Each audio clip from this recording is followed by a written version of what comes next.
Well, major developments in current affairs are rarely isolated events. They're often the result of decades of history in the making, just one piece of a complex web of interconnected relationships. Since the start of the war in Ukraine, historians, journalists, and international affairs experts have argued that Russia's invasion is no exception, though they don't necessarily agree about how we got here. So what can recent history tell us about the war? To help answer that question, Peter Conradi joins me on set for Perspective. His 2017 book, Who Lost Russia? How the World Entered a New Cold War, explores how the era following the collapse of the Soviet Union reignited tensions between the Kremlin and the West. Peter, thank you so much for joining us today. Thank you.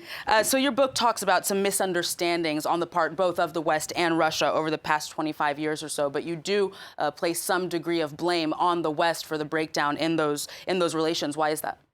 Yeah, I think it's basically the West didn't quite know how to handle Russia after the breakup of the Soviet Union in 1991. And I think, there was a degree of arrogance. I think there was a degree to which the West, America in particular, didn't quite understand Russian sensibilities and therefore, treated it as if, essentially Russia would just do as it was told. That being said, there was clearly no justification for today's events that we're going to see with Putin recognizing a chunk of Ukraine he's annexed. And, a lot of blame clearly is on the Russian side as well.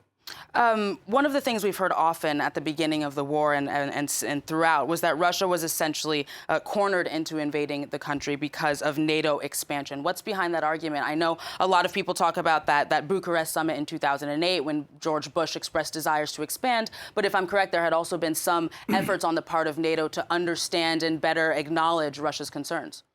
Yeah, essentially there was a process that started in the late 1990s with Poland, the Czech Republic and Hungary of countries which used to be in the Warsaw Pact, the former communist-led alliance, joining NATO. Now, Russia was never very happy about this, but it wasn't really something that it could do about it. Ukraine, I think, was a special case as far as the Russians were concerned, because this is really kind of part of the Putin's Slavic heartland. And we had a situation where in 2008, there was a sort of slightly uneasy compromise that both Ukraine and Georgia sort of held open to them the prospect of NATO membership, and then nothing more was done. So they were kind of left in a kind of a limbo halfway between the two. And essentially what we saw, I think, in the past few years is a feeling that they were becoming closer and closer to NATO, that they weren't formally going to join. But I think as far as Putin was concerned, there was almost like a window that was closing, and he essentially took what he saw as preemptive action to stop it.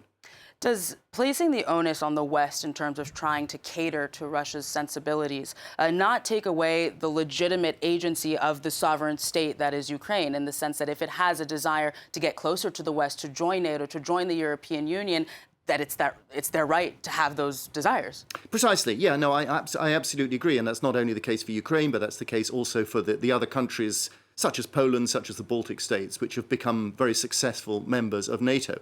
Yeah, that is always the problem. The kind of, to what extent do big states such as Russia or like the United States have rights, and to what extent do they overrule the rights of the small countries? I think the problem always is that if you are next to a large aggressive state like Russia, you have to be very, very, very, very careful. So even if the concerns are genuine, then from the perspective of Vladimir Putin, how does the invasion of Ukraine and now a full-scale war address some of those concerns, especially as we see the war perhaps not going according to plan? Yeah, I think we've reached a very important stage in the war now. At the beginning, Putin clearly thought that he could topple the government in Kiev and take over the country easily. That was not the case. We had a long stalemate. We've seen the Ukrainians fighting back over the past few weeks.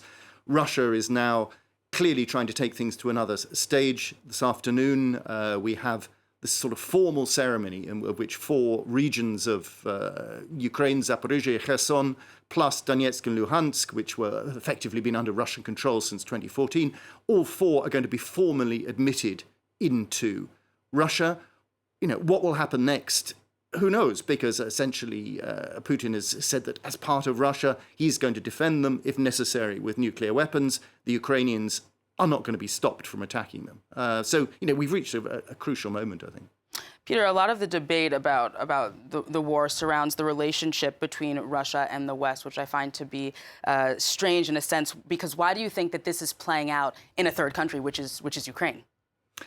I think it's just because of the strategic importance of Ukraine, the importance of Ukraine to Russia, a kind of an unwillingness by Putin in particular to recognize that Ukraine is a separate sovereign country. I mean, one only needs to read the long and rambling essay that Putin wrote last summer, essentially saying, we're the same country, we're one people, effectively we're brothers. And as far as America is concerned, America is backing the Ukrainians who say, no, we're not. We're an independent country. We're effectively a former colony. Get over it. We're independent now. You wrote this book in 2017, so 5 years ago. Has the way that the war has evolved, the invasion and now the war, changed or confirmed some of the arguments that you make in your book? Well, I would obviously say that all the arguments I made turned out to be absolutely correct. I mean, I've just brought out an updated version of the book, which kind of takes the story forward up to the war itself. The misunderstandings have continued throughout this period, this lack of understanding and this fundamental difference of opinion, I think, as far as what should be the role of NATO in modern Europe.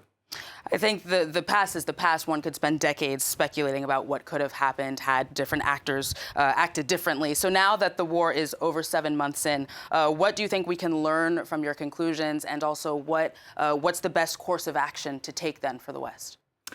I mean, at the moment, we're